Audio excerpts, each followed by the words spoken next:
ಸಂಬಾಪುರ್. ಸಚೇತನ ಕಾರ್ಯಕ್ರಮ. ಇಂದಿನ ವಿಷಯ ವಾಯು ಮಾಲಿನ್ಯ ಮತ್ತು ಸಂರಕ್ಷಣೆ. ವಾಯು ಮಾಲಿನ್ಯ ಎಂದರೆ ಗಾಳಿ ಅಶುದ್ಧವಾಗಿರುವುದು. ವಾಯು ಮಾಲಿನ್ಯಕ್ಕೆ ಕಾರಣಗಳು ಅತಿಯಾದ ವಾಹನಗಳು, ಉಗುಳ ಹೊಗೆ, ಒಂದು ಕಾರ್ಖಾನೆಗಳನ್ನು ಬಿಡುವ ಹೊಗೆ, 2 ಪ್ಲಾಸ್ಟಿಕ್ ಇಂದ ಬರುವ ಹೊಗೆ, 3 ಈ ತ್ಯಾಜ್ಯಗಳು. ವಾಯು ಮಾಲಿನ್ಯ ಸಂರಕ್ಷಣೆ. 1. ವಾಯು ಮಾಲಿನ್ಯ ಸಾಮೂಹಿಕ ಸಾರಿಗೆ ಅಂದರೆ ಬಸ್ ಮತ್ತು ರೈಲಲ್ಲಿ ಪ್ರಯಾಣ ಮಾಡುವುದು. 2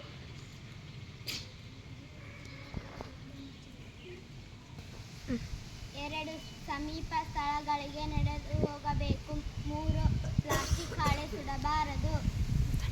ಧನ್ಯವಾದಗಳು.